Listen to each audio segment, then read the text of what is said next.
ഹരി ഓം. എല്ലാവർക്കും നമസ്കാരം. ഇന്ന് 6ാമത്തെ ദിവസം തത്വമസി മഹാവാക്യ വിചാരത്തിലേക്ക് ഏവരെയും സഹർഷം സ്വാഗതം ചെയ്യുന്നു. ഒരു ചോദ്യം ചോദിച്ചിട്ടുള്ളത് വളരെ നല്ല ഒരു ശ്രദ്ധേയമായ ഒരു ചോദ്യമായിട്ട്, ഈ പഠിക്കുന്നതിൽ ഒരു വളരെ സീരിയസ് ആയിട്ടുള്ള ഒരു ചോദ്യമായിട്ട് നമ്മൾ കാണുന്നു. എല്ലാ ചോദ്യങ്ങളും നല്ലത് തന്നെ. ഇവിടുത്തെ ചോദ്യം ഇപ്പോൾ ക്ലാസ്സിന് വരുന്നതിന് 2 മിനിറ്റ് മുമ്പാണ് ഈ ചോദ്യം ശ്രദ്ധയിൽപ്പെട്ടത്. ചോദ്യം ഇതാണ്: ഈ ഭഗവത്ഗീത ഉപനിഷത്താണെന്ന് പറയുന്നു. ഭഗവത്ഗീതാസ് ഉപനിഷത്സു ബ്രഹ്മവിദ്യായാം യോഗശാസ്ത്ര എന്ന് പറയുന്നു.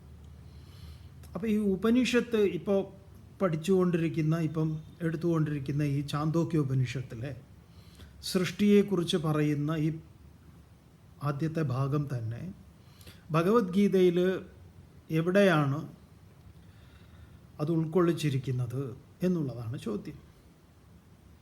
അതൊന്ന് പറയാമോ? തീർച്ചയായിട്ടും. ഇപ്പോൾ ഭഗവത്ഗീത ഉപദേശം തുടങ്ങുന്നത് 2-ാം അധ്യായത്തിലാണല്ലോ. 2-ാം അധ്യായത്തിലെ 10ാമത്തെ ശ്ലോകം മുതലാണ്, 11 മുതൽ അങ്ങോട്ട് തുടങ്ങും. അപ്പോൾ ഭഗവാൻ ആദ്യം പറയുന്നത് എന്താണ്? അശോച്യാൻ അന്വശോചസ്ത്വം പ്രജ്ഞാവാദാഞ്ച ഭാഷസേ ഗതാസൂൻ അഗതാസൂൻശ്ച നാനുശോചന്തി പണ്ഡിതാഹ. ഇതൊരു ഇൻട്രോ പോലെ അർജുനന് പ്രത്യേകിച്ച് ഉപദേശമൊന്നും ആരംഭിക്കുന്നില്ല, പറയുന്നതാണ്. ഭഗവാന്റെ ഒരു സ്റ്റേറ്റ്മെൻറ്റാണ്. എന്താ പറയുന്നത്?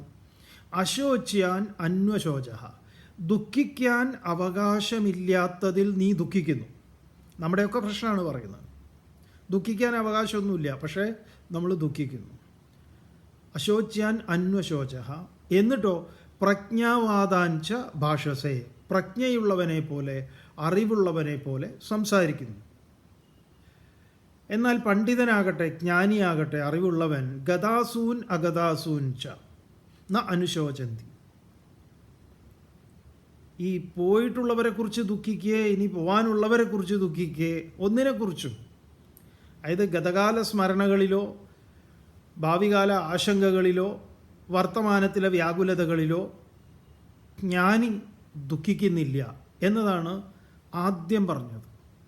അപ്പോൾ ആദ്യ ശ്ലോകത്തിലെ ഒരു സന്ദേശമായി പറയാൻ നമുക്ക് സ്വീകരിക്കാൻ പറ്റുന്നത് അറിവും ദുഃഖവും ഒരുമിച്ചിരിക്കില്ല എന്നുള്ളതാണ്.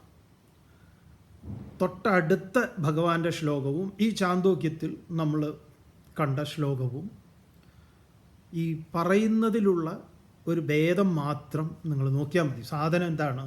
ഒന്നാണ്. ഈ ചോദ്യം ചോദിച്ചത് ഏതായാലും വളരെ നന്നായി.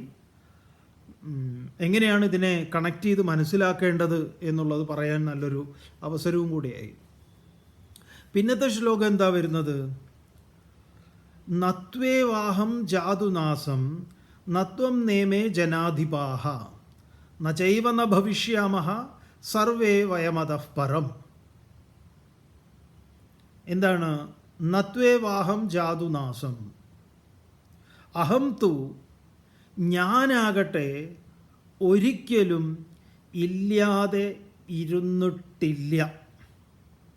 കൃഷ്ണൻ പറയുകയാണ്, ഞാൻ ഒരിക്കലും ഇല്ലാതെ ഇരുന്നിട്ടില്ല. നീയോ? നീയും ഒരിക്കലും ഇല്ലാതിരുന്നിട്ടില്ല.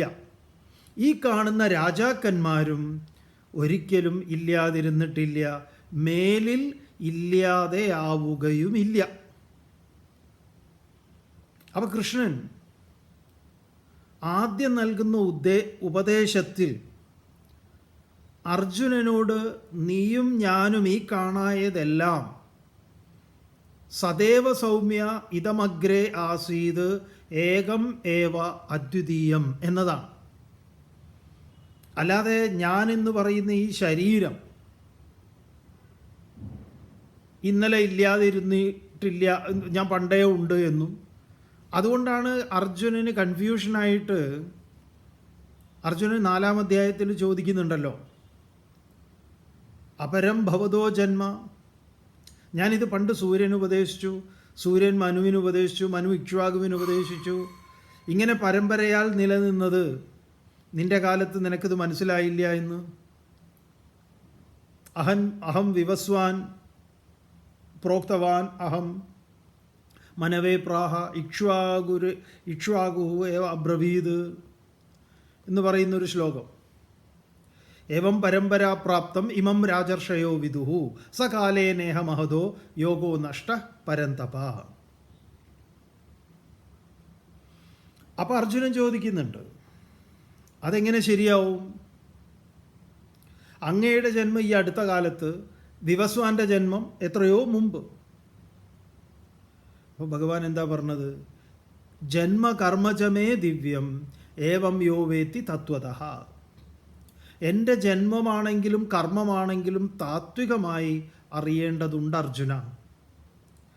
അപ്പം തത്വചിന്തയാണ് ഉപനിഷത്തിൻ്റെ വഴി. അതുതന്നെയാണ് ഭഗവാനും പറഞ്ഞത്. ഒന്ന് തന്നെ. ഇവിടെ എന്താ പറയുന്നത്? ഈ സൃഷ്ടിക്ക് മുമ്പ് അതുമാത്രമേ ഉണ്ടായിരുന്നുള്ളൂ. അങ്ങനെ അതെന്താണ്? ഏകം ഏവ അദ്വിതീയം, മറ്റൊന്നുമില്ലാത്തതാണ്. അപ്പം ഇപ്പോൾ നമ്മൾ വിചാരിക്കും ഇതിലേക്ക് മറ്റെന്തെങ്കിലും കലർന്നിട്ടുണ്ടോ? ഇല്ല, ഒന്നും എവിടുന്നും കലരാനൊന്നുമില്ല. അതാണ് അറിയേണ്ടത്. ഇത് നന്നായിട്ട് അങ്ങോട്ട് ഉറയ്ക്കണം. ഇതിൻ്റെ ബേസാണ്.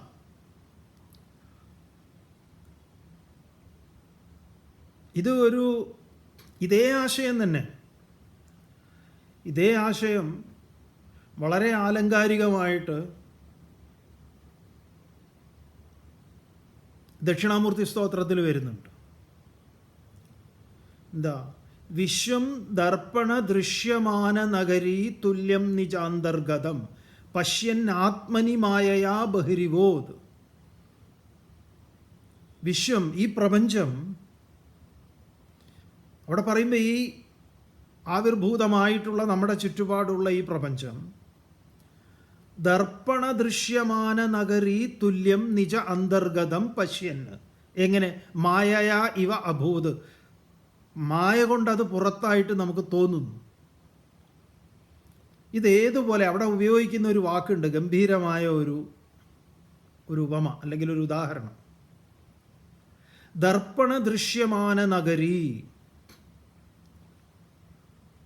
അതിന് അതിഗംഭീരമായ ശങ്കരാചാര്യരുടെ, എന്താ പറയുക, സുരേശ്വരാചാര്യരുടെ ഭാഷ്യമുണ്ട്, മാനസോല്ലാസം. ശങ്കര ഭഗവത്പാദരുടെ കൃതിയാണ് ദക്ഷിണാമൂർത്തി സ്തോത്രം. അപ്പോൾ ഇപ്പം നമ്മുടെ ഒരു ഛായ ദർപ്പണത്തിൽ പ്രകടമാകുന്നു. വാസ്തവത്തിൽ ഈ ഛായ യാഥാർത്ഥ്യമാണോ അയഥാർത്ഥ്യമാണോ? അയഥാർത്ഥ്യമാണ്. എന്നാൽ ആ ഛായയ്ക്ക് പ്രതിബിംബിക്കാൻ, അതിപ്പോൾ എവിടെയാവാം? ജലത്തിലാവാം. അത് റിഫ്ലക്റ്റ് ചെയ്യുന്ന ഏതെങ്കിലും ഒരു പ്രതലമുണ്ട്. അവിടെ ഒരു പ്രതലമുണ്ട്. ആ പ്രതലത്തിലാണ് ഇത് പ്രതിബിംബിക്കുന്നത്. വളരെ സൂക്ഷ്മമാണ്, നന്നായി ചിന്തിക്കേണ്ടതുമാണ്. ശരിക്കു പറഞ്ഞാൽ അതിമനോഹരമായിട്ട് ദക്ഷിണാമൂർത്തി സ്തോത്രത്തിൽ തന്നെ പറയുന്നുണ്ട്, മായാകൽപ്പിത കലന വൈചിത്ര ചിത്രീകൃതം.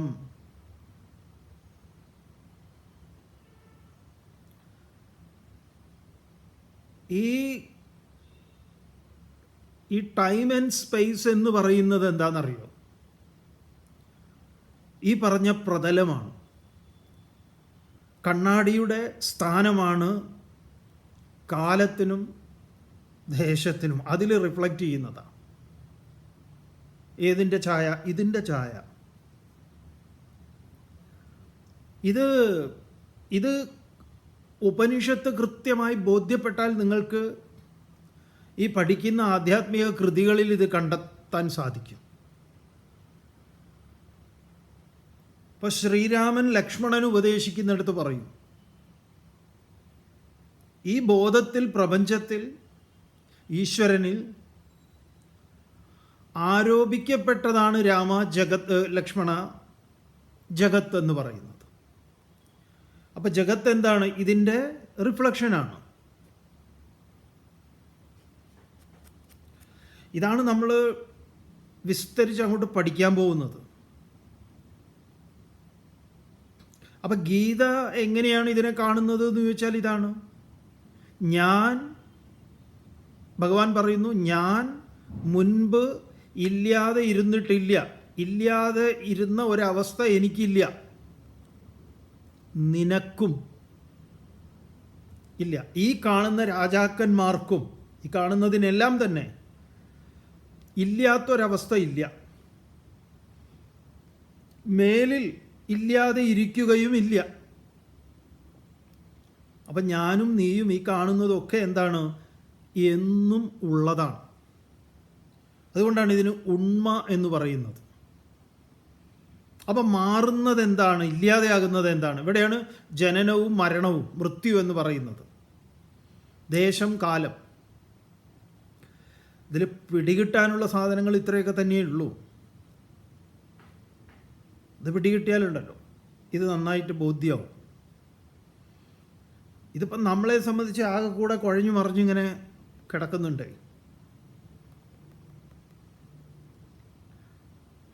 ഇത് ഇയാളാരാ, ഇതെന്താണ്, അതെന്താണ്, ഇതെന്താണ് ഉള്ള പല പല ചോദ്യങ്ങളാണ്.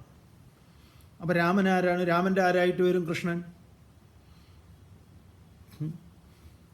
അപ്പം കൃഷ്ണൻ അങ്ങനെ ഇങ്ങനെ. അപ്പം ഈ ശിവപുരാണത്തിൽ ഇങ്ങനെ ഉണ്ടല്ലോ, അതിലിങ്ങനെ ഉണ്ടല്ലോ, ഇതിലൊക്കെയാണ് നമ്മുടെ ഇത് പോയിട്ട് ഈ രാമനും കൃഷ്ണനും ഗോപാലനും എന്നൊക്കെ പറഞ്ഞിട്ട് ഉള്ള ഓരോ ഇടപാടുകൾ. അത് നമ്മുടെ എന്ന് പറയുമ്പോൾ ഈ പഴയ നമ്മുടെ കേരള സാഹിത്യത്തിൽ ചില നിർണായക പങ്ക് വഹിച്ചിട്ടുള്ള ഈ പ്രസ്സുകളൊക്കെ ഉണ്ടല്ലോ. ഇപ്പം നോർമൻ പ്രസ്സൊക്കെ ഉണ്ട്, മാതൃഭൂമിയുടെ. നോർമൻ അച്ചുകൂടാണ് പിന്നീട് മാതൃഭൂമി പ്രസ്സൊക്കെ ആയി മാറുന്നത്. അതുപോലെ കേരളത്തിലെ ഈ അപ്പൻ തമ്പുരാൻ തുടങ്ങിയിട്ടുള്ള ഒരു പത്രസ്ഥാപനമാണ് മംഗളോദയം എന്ന് പറയുന്നത്.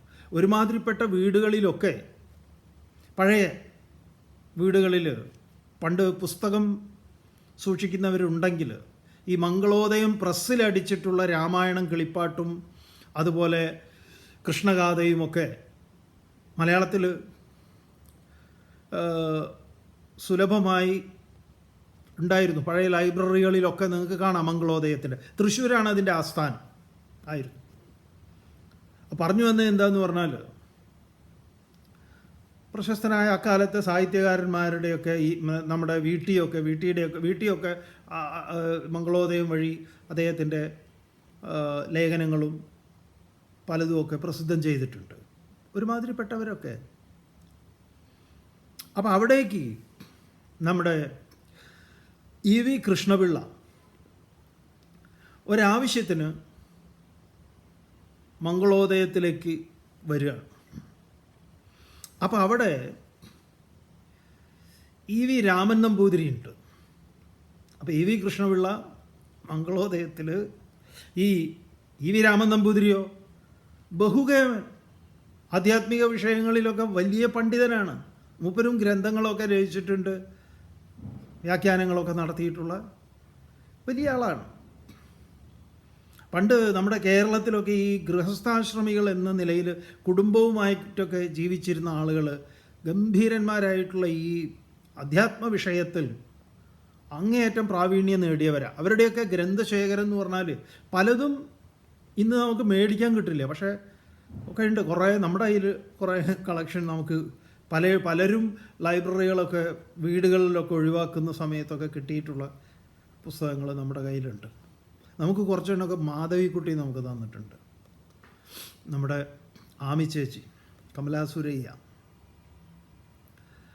അപ്പോൾ ഈ ഇ വി കൃഷ്ണപിള്ള മംഗളോദയത്തിൽ ചെന്നപ്പോൾ നമ്മുടെ ഇ വി രാമൻ നമ്പൂതിരി ആണ് അവിടെ ഉള്ളത്. ഈ E V Raman Namboothiri E V കൃഷ്ണപിള്ളയ്ക്കും പരസ്പരം അവർക്ക് അറിയില്ലായിരുന്നു ആ സമയത്ത്. അങ്ങനെയാണ് കഥ പറയുന്നത്, കുഞ്ഞുണ്ണി മാഷ് പറയുന്ന. അപ്പോൾ ഇ വി കൃഷ്ണപിള്ള സ്വയം പരിചയപ്പെടുത്തി. മൂപ്പര് ഗംഭീരനാണല്ലോ. മൂപ്പര് പറഞ്ഞു, ഞാൻ സി വി രാമൻപിള്ളയുടെ മകളുടെ ഭർത്താവാണ്.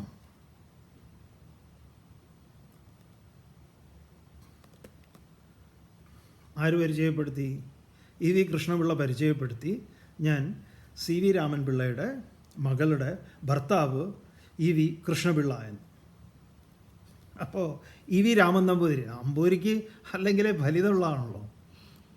ഇ വി രാമൻ നമ്പൂതിരി പറഞ്ഞു, ഞാൻ ഇ വി രാമൻ നമ്പൂതിരി മറ്റൊരു നമ്പൂതിരിയുടെ മകളുടെ ഭർത്താവ് എന്നാണ്. പറഞ്ഞത് എന്തിനാന്ന് പറഞ്ഞു കഴിഞ്ഞാൽ, ഇത്തരം കോമഡികളിലാണ് നമ്മൾ ഈ പുരാണങ്ങളിലും ഇതിഹാസങ്ങളിലും ഒക്കെ തിരയുന്നത്. മറിച്ച് ഇതിൽ നമുക്ക് നഷ്ടപ്പെട്ടു പോകുന്നത് ഭഗവാൻ തന്നെ പറഞ്ഞിട്ടുള്ള തത്വചിന്തയാണ്. എൻ്റെ കർമ്മങ്ങളും ജന്മവുമൊക്കെ താത്വികമായി അറിയണം എന്ന് പറഞ്ഞിട്ടുള്ള മർമ്മപ്രധാനമായിട്ടുള്ള കാര്യമാണ്. അപ്പം ഗീതയിൽ എങ്ങനെ പറയുന്നു ചോദിച്ചാൽ, ഗീത ഇതാണ്. ഇത് ഉടനീളമുണ്ട്. നമ്മൾ നിങ്ങളുടെ ശ്രദ്ധയിലേക്ക് അതിൻ്റെ തുടക്കം തന്നെ അതാണെന്ന് പറയാനാണ് അത് പറഞ്ഞത്. ഞാനും നീയും ഈ കാണുന്നതുമെല്ലാം എന്നും ഉള്ളതാണ്. അപ്പം ഇത് പറയാനാണ് ഇങ്ങനെ ഒരു യുദ്ധഭൂമി, ഒരു സന്നാഹം ഉണ്ടാക്കിയത്. അല്ലാതെ അത് നടന്നു എന്നല്ല. നമ്മുടെ ശ്രദ്ധ അതിലെ ധർമ്മവും അധർമ്മവും ഒക്കെ തന്നെയാണ്. ഇത് ശരിയാണോ ശരിയല്ലേ, ശരിയല്ല എന്ന് ആർക്കും അറിഞ്ഞുകൂടാത്തത്. അതിൽ തന്നെ പറയുന്നുണ്ടല്ലോ, അതൊന്നും ശരിയല്ല എന്ന്. യുദ്ധം ശരിയല്ല,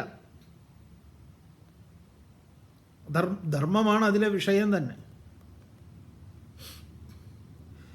അപ്പോൾ എങ്ങനെയാണ് ഈ ധർമ്മശാസ്ത്രങ്ങളിൽ ഒരേ ആശയത്തെ വ്യത്യസ്തമായ രീതിയിൽ വ്യത്യസ്തമായ തലങ്ങളിൽ നിന്നുകൊണ്ട് നമ്മളോട് സംസാരിക്കുന്നത്? ഇത് നിങ്ങൾക്ക് പിടികിട്ടണം. എന്തിനാന്ന് പറഞ്ഞാൽ, നമ്മൾ ഭഗവത്ഗീത മുഴുവൻ 218 ദിവസങ്ങളെ കൊണ്ട് ഇതേ പ്ലാറ്റ്ഫോമിൽ നിങ്ങളുമായിട്ട് സംവദിച്ചതാണ്. ആരെങ്കിലും കേൾക്കാത്തതുണ്ടെങ്കിൽ പിറകിൽ പോവുക, കേൾക്കുക,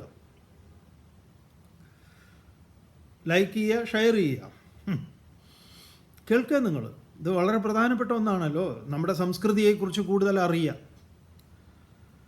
അതിൽ നമ്മൾ വെള്ളമൊന്നും ചേർക്കാറില്ല. നിങ്ങളോട് നന്നായിട്ട് തന്നെ പറഞ്ഞു തരും.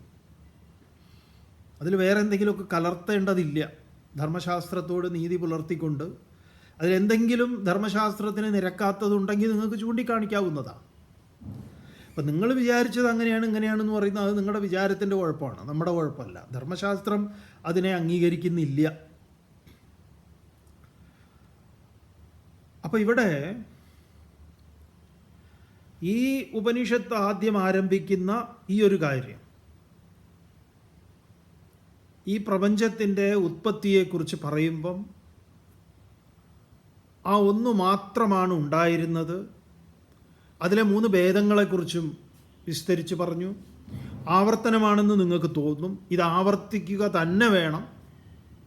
ഇത് ഉറയ്ക്കണം, നന്നായി ഉറയ്ക്കണം. അതുകൊണ്ടാണ് ഇതിൽ തന്നെ ആവർത്തിച്ചുകൊണ്ട് പറയുന്നത്. അത് ഒരു തരത്തിലുള്ള ഭേദങ്ങളും ഇല്ലാത്തതാണ്. സജാതീയ വിജാതീയ സ്വഗത ഭേദങ്ങൾ ഇല്ലാത്ത അതുമാത്രമാണ്. അങ്ങനെയുള്ള അത് സങ്കല്പിച്ചു. എന്താണ് അതിൻ്റെ സങ്കല്പം? എനിക്ക് പലതാകണമെന്ന്. ആ പലതാകണമെന്ന സങ്കല്പത്തിൽ നിന്ന് എന്തുണ്ടായി? അഗ്നി.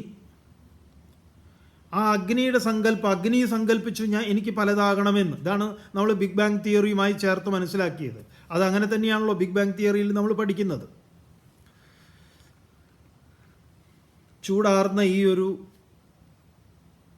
ബിന്ദു, ഒരു അണ്ഡം, എത്രയോ ബില്യൺ വർഷങ്ങൾക്ക് മുമ്പ്, 13.8 ബില്യൺ വർഷങ്ങൾക്ക് മുമ്പ് ഒരു വലിയ വിസ്ഫോടനത്തിൽ പൊട്ടിത്തെറിയുണ്ടായി. അപ്പോൾ ആ പൊട്ടിത്തെറിയുടെ കാര്യമാണ് പറയുന്നത്. അത് സങ്കല്പിച്ചിട്ട് ആ സങ്കല്പത്തിൽ നിന്നാണ് ഇത് പൊട്ടിയത്. ഒരു കോഴി മുട്ട അടുക്കി വെച്ച് അതിൻ്റെ മുകളിൽ അടയിരുന്ന് അതിൽ ചൂട് നൽകുകയാണ്. അങ്ങനെ ചൂട് നൽകി നൽകി നൽകി ഒരു ഘട്ടം എത്തുമ്പോൾ അത് പൊട്ടും. എന്തിനാണ് അത് പൊട്ടുന്നത്? പലതാകണം. അതിന് പലതാകണേ. അപ്പം അത് ഇത് മനസ്സിലാവുമ്പോഴേ നിങ്ങൾക്ക് കോഴിയാണോ ആദ്യം ഉണ്ടായത്, കോഴിമുട്ടയാണോ ആദ്യം ഉണ്ടായത് എന്നുള്ള ചോദ്യത്തിന് ഉത്തരം തന്നെ കിട്ടുന്നുള്ളൂ. ഇപ്പോഴും നമ്മൾ അതാണല്ലോ ചോദിച്ചുകൊണ്ടിരിക്കുന്നത്. പണ്ട് സ്കൂളിൽ പഠിക്കുമ്പോൾ ഏറ്റവും നമ്മുടെ ഫിലോസഫിക്കലായിട്ടുള്ള ഒരു ചിന്ത ഉണർന്നത് അങ്ങനെയാണല്ലോ. കോഴിയാണോ കോഴിമുട്ടയാണോ ആദ്യം ഉണ്ടായത് ചോദ്യമല്ലേ. കോഴിമുട്ടയെന്നല്ലാതെ ഒരു കോഴി ഉണ്ടാവില്ല എന്ന് നമ്മൾ ചാലഞ്ച് ചെയ്തു. അപ്പോൾ നമ്മുടെ എതിരാളി എന്തു പറഞ്ഞു? കോഴിയില്ലാതെ എങ്ങനെ ഒരു കോഴിമുട്ട ഉണ്ടാവും? അപ്പോൾ നമുക്ക് ടോട്ടൽ കൺഫ്യൂഷനായി. ശരിയാണല്ലോ, ഒരു കോഴിയില്ലാതെ കോഴിമുട്ട ഉണ്ടാവുന്നില്ല, കോഴിമുട്ട ഇല്ലാതെ ഒരു കോഴിയും ഉണ്ടാവുന്നില്ല. വാസ്തവത്തിൽ ഈ ഫിലോസഫി വെച്ച് പറയുമ്പോഴോ ഈ കോഴിമുട്ടയുടെ വിസ്ഫോടനമാണ് കോഴി.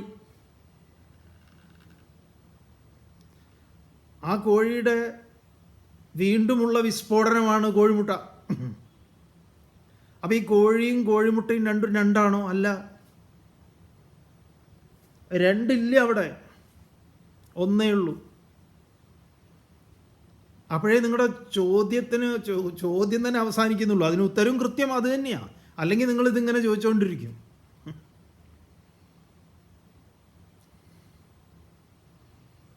ഇവിടെ ഈ പ്രപഞ്ചത്തിലെ ഇനി ഇതിലെ വൈവിധ്യങ്ങളെ മുഴുവൻ പറയുകയാണ്. എന്നിട്ടോ എങ്ങനെയാണ് ഈ വൈവിധ്യങ്ങൾ പ്രകടമായത്, ആ വൈവിധ്യങ്ങളെ എങ്ങനെയാണ് ഇതിനെ പലതായി പിരിഞ്ഞിരിക്കുന്നതും അതെങ്ങനെ ഒന്നായത്. നോക്കൂ, എഴുത്തച്ഛൻ എന്താ പറയുന്നത്? ഒന്നായ നിന്നയിഹ രണ്ടെന്നു കണ്ടളവിൽ ഉണ്ടായൊരിണ്ടൽ ബദമുണ്ടാവതല്ല ഹരിനാരായണ. എന്നിട്ടോ പണ്ടേ കണക്ക് ഇത് വരണം എന്ന് പറഞ്ഞാൽ എന്താ എഴുത്തച്ഛൻ പറയുന്നത്? ഇത് തന്നെ. ഈ ഒന്നിൽ നിന്നാണ് ഈ പലതുണ്ടായത്. ഈ പലതുണ്ട് എന്നറിയുമ്പോൾ എന്താണ്? ബധയാണ്, ദുഃഖമാണ്. ആ ദുഃഖം പുറത്ത് പറയാൻ പറ്റാത്തതുമാണ്. അതാണ് ഗീതയിൽ ഭഗവാൻ പറഞ്ഞ അശോച്യാൻ അന്വശോചസ്ത്വം.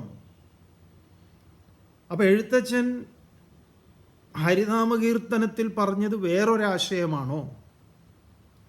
മേൽപ്പത്തൂർ നാരായണീയത്തിൽ പറയുന്നത് വേറൊരാശയമാണോ? ശ്രീനാരായണ ഗുരുദേവൻ പറയുന്നത്, ശങ്കര ഭഗവത്പാദർ പറയുന്നത് അല്ല. ഈ അരി മനസ്സിലായാൽ നിങ്ങൾക്ക് പലഹാരങ്ങൾ എത്ര വേണമെങ്കിലും ഉണ്ടാക്കാം. അതിൻ്റെ ചേരുവ നിങ്ങൾക്ക് പിടികിട്ടണമെങ്കിൽ, ഈ സാധനം പലഹാരം ഇന്നതാണെന്ന് പിടികിട്ടണമെങ്കിൽ അരിയെക്കുറിച്ചുള്ള നല്ല ബോധ്യം വേണം. അതിൻ്റെ ഒരു മിക്സിംഗ് ഉണ്ട്. അത് പല വിഭവങ്ങൾ ഉണ്ടാക്കി നമുക്ക് തരിക എന്നുള്ളതിലാണ് ഈ ധർമാചാര്യന്മാരുടെ മിടുക്ക്. അതാണ് അതിൻ്റെ സൗന്ദര്യവും. അല്ലാതെ അവർ പല വിഷയങ്ങളെക്കുറിച്ച് സംസാരിച്ചിട്ടില്ല. പലരും പലതല്ല പറഞ്ഞത്. പല കാലങ്ങളിൽ അവരിത് തന്നെയാണ് പറഞ്ഞത്. ഇത് തന്നെയാണ് പറഞ്ഞതെന്ന് പറഞ്ഞ് വെറുതെ ഒരു പറച്ചിൽ പറഞ്ഞാൽ പോരാ. അതിന് നമുക്ക് കൃത്യമായി ഈ പറഞ്ഞ ചേരുംപടി ചേർക്കാൻ നമുക്ക് സാധിക്കണം. അതിനാണ് ഗുരു അനുഗ്രഹം എന്നൊക്കെ പറയാം. അതാണ് ഗുരുക്കന്മാർ നമുക്ക് പഠിപ്പിച്ചു തരിക. അപ്പം അതിൽ നിന്ന് താപമുണ്ടായി, ചൂടുണ്ടായി. ആ ചൂടിൽ നിന്ന് ജലമുണ്ടായി. എന്നിട്ടൊരു ഉദാഹരണം പറഞ്ഞു. എവിടെയാണ് നമുക്ക് ചൂടുണ്ടാകുന്നത്? അപ്പം ജലമുണ്ടാവും. ശോചതി എന്നും കൂടെ ഉപനിഷത്ത് പറഞ്ഞു. ശോചം എന്ന് പറഞ്ഞാൽ ദുഃഖം എന്നാണ്. ദുഃഖത്തിൽ ജലമുണ്ടാകുന്നു എന്നാണ്. ദുഃഖത്തിൽ നിന്ന്. അതെങ്ങനെയാ? നമുക്ക് ദുഃഖം ഉണ്ടെങ്കിൽ കണ്ണുനീര് ധാരധാരയായി വരും. അതിൻ്റെ കാരണം അതാണെന്നാ. എന്നിട്ടോ ആ ജലം സങ്കല്പിച്ചു എനിക്കെന്ത് പലതാകണം എന്ന്. മൂന്നാമത്തെ മന്ത്രം, നാലാമത്തെ മന്ത്രത്തിൽ താ ആപ ഐക്ഷന്ത ബഹ്യസ്യാമ പ്രജായേ മഹീതി താ അന്നമസൃജന്ത തസ്മാത് യത്ര ക്വച വർഷതി തദേവ ഭൂയിഷ്ടമന്നം ഭവതി അദ്ഭ്യ ഏവ തദദ്യന്നാദ്യം ജായത്തെ. പ്രധാനപ്പെട്ട ഒരു മന്ത്രം എന്താണ്? താ ആപ ഐക്ഷന്ത, ആ ജലം സങ്കല്പിച്ചു. ഈ നമ്മൾ പഠിച്ചത് ബിഗ് ബാങ്ങിലൂടെ തന്നെ നമുക്ക് പോവാം. ഭൂമി തണുത്തുറഞ്ഞ് പിന്നീട് അതിൽ ജലമുണ്ടായി, പിന്നെന്തുണ്ടായി? ഇവിടെ പറയുന്നു അത് സങ്കല്പിച്ചു. ആ ജലത്തിൻ്റെ സങ്കല്പത്തിൽ നിന്നാണ് എന്തുണ്ടായത്? അത് താ ആപ, ആപ്പുകൾ, ജലം, ഐക്ഷന്ത സങ്കല്പിച്ചു. ബഹ്യസ്യാമ, പലതാകട്ടെ, എനിക്ക് പലതാകണം. പ്രജായേ മഹി, സന്തതി പരമ്പരകൾ എന്ന്. താ, അതിൽ നിന്ന് അന്നം അസൃജന്ത, അന്നമുണ്ടായി. അന്നം എന്ന് പറഞ്ഞു കഴിഞ്ഞാൽ ഈ സസ്യജാലങ്ങൾക്ക് കാരണമായിട്ടുള്ള, അതിൻ്റെ ഏറ്റവും സൂക്ഷ്മമായിട്ടുള്ള ഫംഗസ്, പൂപ്പൽ മുതൽ അങ്ങോട്ടേക്ക് തുടങ്ങുകയാണ്, വൻ വൃക്ഷങ്ങൾ വരെ. ഫലമൂലാദികൾ അതെന്തിൻ്റെയാണ്? അപ്പിൽ നിന്ന്, ജലത്തിൽ നിന്നാണ് അതിൻ്റെ രൂപാന്തരണം. ജലം സങ്കല്പിച്ചതാണ് എനിക്ക് പലതാകണമെന്ന്. ആ ജലത്തിൻ്റെ പലതാകണമെന്ന സങ്കല്പത്തിൽ നിന്നാണ് ഈ വൃക്ഷലതാദികളെല്ലാം തന്നെ. അങ്ങനെ പറയും. എത്ര ക്വച വർഷതി, അതുകൊണ്ടാണ് മോനെ എപ്പോഴാണോ മഴ പെയ്യുന്നത് അപ്പോൾ ഇതെന്തുണ്ടാവുന്നു? ഭൂയിഷ്ടം അന്നം ഭവതി, ധാരാളം അന്നം ഉണ്ടാകുന്നു. അദ്ഭ്യ ഏവ തദന്നാദ്യം അതിജായത്തെ, ആ അന്നവും നമുക്ക് ഭക്ഷിക്കാനുള്ള അന്നത്തിനും കാരണമായിട്ടുള്ളത് എന്താണ്? അത് തന്നെ. ഇനി അത് എങ്ങനെയാണ്? അങ്ങനെ രണ്ടാമത്തെ ഖണ്ഡം അവസാനിക്കുകയാണ്. അപ്പം എന്താ ഇവിടെ പറയുന്നത്? ആദ്യ സങ്കല്പത്തിൽ നിന്ന് നമ്മൾ ഇവിടെ ഈ ഉപനിഷത്ത് ഇത് പറയുന്നത് സൃഷ്ടിയെക്കുറിച്ചാണ്. പലപ്പോഴും നമ്മളിൽ വലിയൊരു വിഭാഗം ആളുകളും ധരിച്ചു വച്ചിരിക്കുന്നത് ഈ സൃഷ്ടിയിൽ ആദ്യം സംഭവിച്ചത് മത്സ്യമാണ്, പിന്നെ കൂർമ്മമാണ്, പിന്നെ വരാഹമാണ്, ഇങ്ങനെ നരസിംഹം, രാമൻ, കൃഷ്ണൻ തുടങ്ങിയിട്ടുള്ള പരശുരാമനും ബലരാമനും ശ്രീരാമനും ശ്രീകൃഷ്ണനും ഒക്കെ കൽക്കിയുമൊക്കെ പോവും. അതെന്താണ്? അത് കഥ പറയുന്നിടത്ത് പറയുന്ന അവതാരങ്ങളാണ്. അവതാരം വേറെ, സൃഷ്ടി വേറെ. അതുകൊണ്ടാണ് ചിലരൊക്കെ ഈ മത്സ്യാവതാരം, ജലത്തിലാണ് ആദ്യം തുടങ്ങിയത്, മത്സ്യം ജലത്തിലുണ്ടായി, പിന്നെ ആ കരയിലും ജലത്തിലും ജീവിക്കുന്ന ആമയുണ്ടായി എന്നൊക്കെ പറയുന്നത്. അത് അമ്പേ തെറ്റാണ്. നമ്മുടെ ധർമ്മശാസ്ത്രങ്ങൾ അങ്ങനെ പറയുന്നില്ല. പിന്നെ ഓരോരുത്തരെ അടിച്ചു വിടുകയാണത്. സൃഷ്ടിയാണ് എന്ന്, സൃഷ്ടിയുടെ ക്രമം പറയുകയാണ് എന്ന് പറഞ്ഞിട്ട്.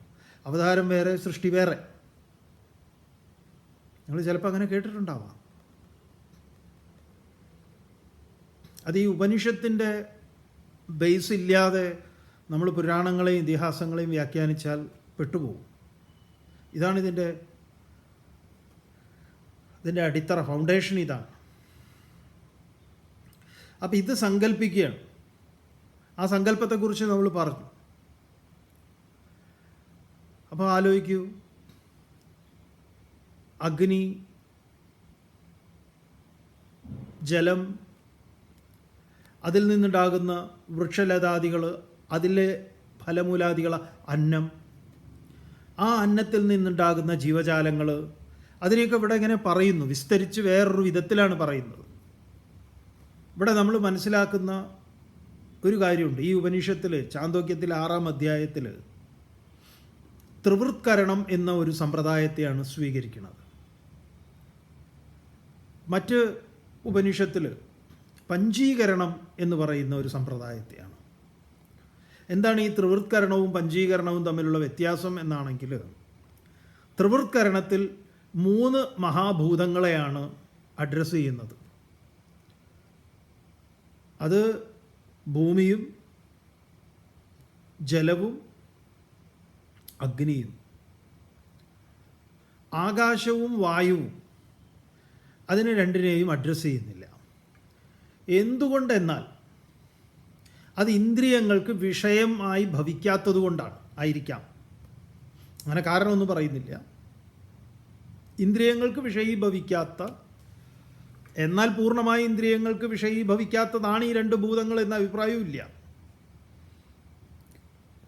എങ്കിലും അത് രണ്ടിനെയും മാറ്റിവെച്ചുകൊണ്ടാണ് ഇവിടെ പറയുന്നത്. ത്രിവൃത്കരണം, പഞ്ചീകരണം, മറ്റേ രണ്ടും കൂടെ കൂട്ടിയാൽ പഞ്ചീകരണം. അപ്പോൾ ഇനി ഈ ത്രിവൃത്കരണത്തിൻ്റെ എന്താ ഈ ത്രിവൃത്കരണത്തിൽ വരുന്നത് എന്ന് ചോദിച്ചാൽ, ഭൂമിയും അഗ്നിയും ജലവും.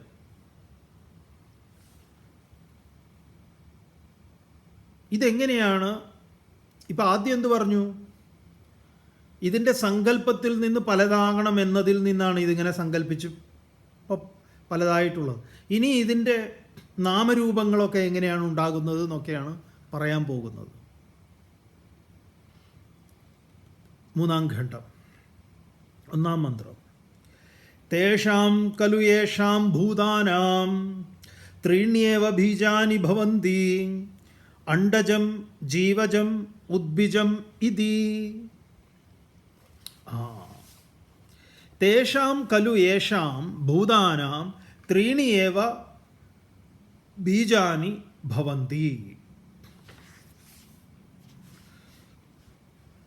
നോക്കൂ, ഉപനിഷത്ത്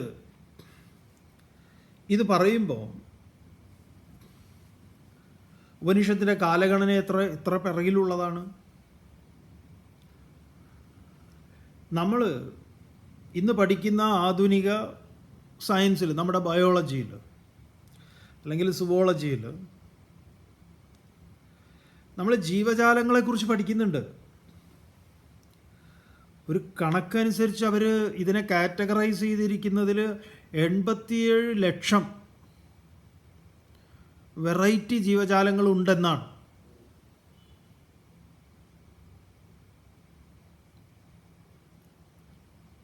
ശരിയായിരിക്കാം. പക്ഷെ ഇവിടെ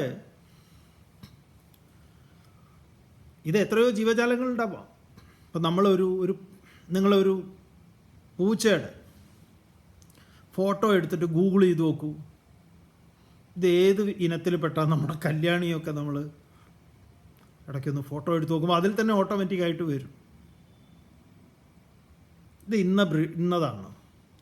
ഇപ്പോൾ സസ്യങ്ങളെയൊക്കെ എടുത്തു കഴിഞ്ഞാൽ, അതിൻ്റെ ഇലകൾ എടുത്തു കഴിഞ്ഞാൽ അത് പറയും. അപ്പോൾ അതിൽ തന്നെ എത്ര ആയിരക്കണക്കിന് 10,000-കണക്കിന് വെറൈറ്റി ഉണ്ട് അല്ലേ?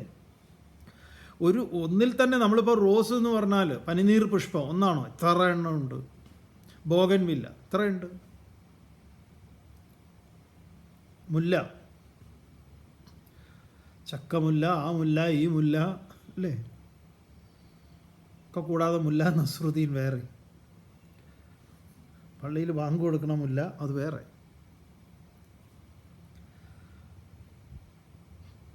ഇവിടെ ഈ സൃഷ്ടിജാലങ്ങളെല്ലാം തന്നെ 3 കോളത്തിൽ പെടുത്തിയിരിക്കുക.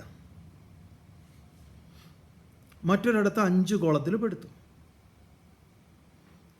ഇത്രയേ ഉള്ളൂ. 6ാമതൊരു കോളത്തിൽ പെടുത്താൻ,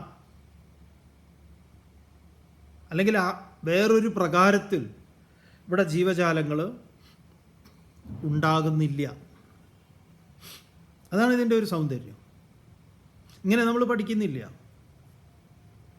എന്തൊക്കെയാണ് ഇവിടെ പറയണു?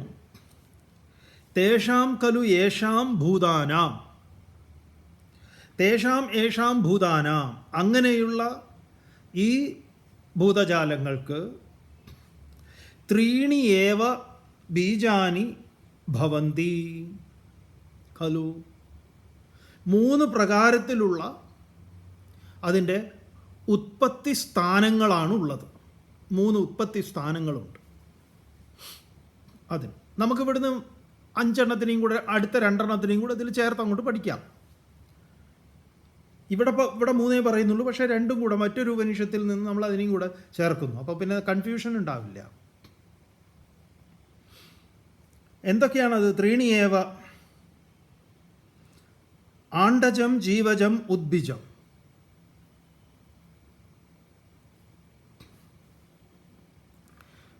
ആണ്ടജം അല്ലെങ്കിൽ അണ്ടജം, പേര് സൂചിപ്പിക്കുന്നത് പോലെ അണ്ടത്തിൽ നിന്ന്, മുട്ടയിൽ നിന്ന് ജാതം ഉണ്ടാകുന്നത്. അപ്പം ജീവജാലങ്ങൾക്ക് ഈ പ്രപഞ്ചത്തിലേക്ക് കടന്നു വരുന്നതിന് ഒരു ഉത്പത്തി സ്ഥാനമായി വർത്തിക്കുന്നു എന്ത്? മുട്ട. ഇപ്പം നമുക്കറിയാം കോഴി, അതുപോലെ പക്ഷി പക്ഷികളിൽപ്പെട്ട ഏറെക്കുറെ ഭൂരിഭാഗവും, ഇനി ഏതെങ്കിലും പ്രസവിക്കുന്നുണ്ടോ എന്ന് നമുക്കറിയില്ല. കാരണം ഓരോ കണ്ടുപിടുത്തങ്ങൾ നടക്കുമ്പോൾ നമുക്ക് പറയാൻ പറ്റില്ല ഏതെങ്കിലും അങ്ങനെ ചെയ്യുന്നുണ്ടോ എന്ന്. അപ്പോൾ കുയിൽ കാക്കയുടെ കൂട്ടിൽ കൊണ്ടുപോയി മുട്ടയിടും എന്ന് അറിയാം. മൂപ്പർക്ക് ഈ വിരിയിപ്പിക്കുക എന്നൊക്കെയുള്ള ഉത്തരവാദിത്വമൊന്നും എടുക്കാൻ വയ്യ. അതുപോലെ താറാവ്, മൂപ്പർക്ക് ആ പണിയൊന്നും ഇരിക്കാനൊന്നും താല്പര്യമില്ല. അതുകൊണ്ട് കോഴിയാണ് ഇത് ഏറ്റെടുത്ത് വിരിയിപ്പിക്കുന്നത്. തമാശയായിട്ട് പറയുമല്ലോ, കോഴി പാവം വിരിയിപ്പിച്ചു, എല്ലാ കുട്ടികളുടെയും കൂടെ മറ്റു കോഴിക്കുട്ടികളും എല്ലാം കൂടെ ആയിട്ട് ഈ തള്ളക്കോഴി ഇതിനെങ്ങനെ കൊണ്ടുപോവുക. ഈ കോഴിക്കറിയാം ഇത് ഏതാ സാധനം എന്ന്. അതിനെ കൊത്തി ഓടിക്കൊന്നുമില്ല. നമ്മൾ പറയും പാവം കോഴി ഇങ്ങനെ അതിനെയും വളർത്തി എന്നൊക്കെ. ഇല്ല, അതിനൊക്കെ സ്നേഹവും ഇതൊക്കെ ഉള്ളതാണ്. നമുക്ക് അവരുടെ ശരിക്കും പറഞ്ഞാൽ അവരുടെ മനഃശാസ്ത്രം നമുക്കറിയാത്തതുകൊണ്ട് നമ്മളിലെ ഈ പൊട്ടത്തരങ്ങളൊക്കെ അതിൽ ആരോപിക്കും എന്നുള്ളതേ ഉള്ളൂ. അതിനെല്ലാം അറിയാം. അങ്ങനെ നമ്മൾ കഥ പറയാൻ വേണ്ടി കുട്ടികൾക്ക് ഇതൊക്കെ പറഞ്ഞു കൊടുക്കുമ്പോൾ നമ്മൾ പറയും. അങ്ങനെ തള്ളക്കോഴിയും ബാക്കി കുട്ടികളും കൂടെ, കോഴിമക്കളും കൂടെ അങ്ങനെ പോയി ഒരു ചെറിയ തടാകത്തിൻ്റെ അടുത്ത് എത്തിയപ്പം നമ്മുടെ താറാവിൻ്റെ കുട്ടി എന്ത് ചെയ്തു? പതുക്കെ വെള്ളത്തിലേക്ക് അങ്ങോട്ട് ഇറങ്ങി പോകാൻ തുടങ്ങി. അപ്പോൾ മറ്റേ കോഴിക്കുട്ടികളൊക്കെ അന്തം വിട്ട് ഈ തള്ളക്കോഴിയെ നോക്കി, അമ്മേ എന്താ ഞങ്ങൾക്കൊന്നും ഇങ്ങനെ പോകാൻ പറ്റാത്തത്, അവ മാത്രം ഇങ്ങനെ പോയല്ലോ എന്ന്. അപ്പോൾ തള്ളക്കോഴി പറഞ്ഞു, അവൻ ഇനം വേറെയാണ് മക്കളെ, നിങ്ങളുടെ കൂട്ടത്തിൽപ്പെട്ട ആളല്ല എന്ന്. അപ്പം ഇങ്ങനെയുള്ള ചില വ്യത്യാസങ്ങളുണ്ടാവും. എന്തായാലും അണ്ടജം അല്ലെങ്കിൽ ആണ്ടജം, മുട്ട പൊട്ടി ജനിക്കുന്ന ജീവജാലങ്ങൾ, അതൊരുപാട് ആയിരക്കണക്കിനുണ്ടാവും. പക്ഷേ അതിനൊറ്റ ഒരു കാറ്റഗറിയിലാണ് പെടുത്തിയിരിക്കുന്നത്. മുട്ട പൊട്ടി ഉണ്ടാകുന്നു. അതിനൊരു മഹാഭൂതവുമായി ബന്ധമുണ്ട്. ഏതിനാണ്? അഗ്നി. തപിപ്പിക്കേണ്ടത് ആവശ്യമാണ്. അപ്പോൾ അഗ്നിയെ,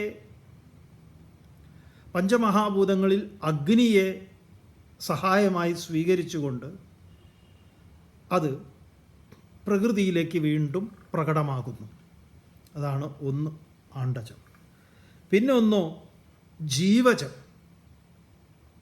ജീവജം എന്ന് പറയുന്നത് എന്താണ്? പ്രസവിക്കുന്നവ. നമ്മൾ ഉൾപ്പെടുന്ന പശു, ആന, ഇങ്ങനെ തുടങ്ങിയിട്ടുള്ള നമുക്കറിയാലോ, സസ്തനികൾ എന്നൊക്കെ പറഞ്ഞ് പ്രസവിക്കുന്ന, ചില പാമ്പിൽ പ്രസവിക്കുന്നവ ഉണ്ട്, മുട്ടയിടുന്നതുണ്ട്. അങ്ങനെ പ്രസവിക്കുന്ന വിഭാഗം. ആ പ്രസവിക്കുന്ന വിഭാഗത്തിനെ പറയുന്നത് എന്താണ്? ജീവജം. അതിന് മറ്റൊരു പേരുണ്ട്, ജരായുജം. ജീവജം അല്ലെങ്കിൽ ജരായുജം എന്നാണ്. അടുത്ത കാറ്റഗറിയാണ് ഉദ്ബിജം. ഉദ്ബിജം എന്ന് പറഞ്ഞാൽ ഭൂമി പിളർന്നുണ്ടാകുന്നത്. അതാണ് ആദ്യത്തേത്, ഉദ്ബിജം. അതിന് ഭൂമി തന്നെയാണ് അതിന് കടന്നു വരാനുള്ള വൃക്ഷലതാദികളൊക്കെ അതിൻ്റെതാണ്. ഇങ്ങനെ ആണ്ടജം, ജീവജം, ഉദ്ഭിജം, ഇനി രണ്ടെണ്ണം. ഈ ഭൂമി തന്നെ അതിന് അടിസ്ഥാനമായിട്ട് വർത്തിക്കുന്നു. മറ്റത് ജീവജത്തിന് എന്താണ്, ഏത് മഹാഭൂതമാണ്? ജീവജത്തിന് വായുവാണ്. അത് ഈ പ്രസവ വായു എന്ന് പറയും. പ്രസൂതി വായു, വായുവാണ് ഇതിനെ തള്ളുന്നത്, പുറന്തള്ളുന്നത്. ഇത് ഈ പ്രസവിക്കാറ് ഏകദേശമൊക്കെ അടുക്കുമ്പോൾ ഇവനിങ്ങനെ ഒരു ട്രയലൊക്കെ നടത്തുന്നതാണ്.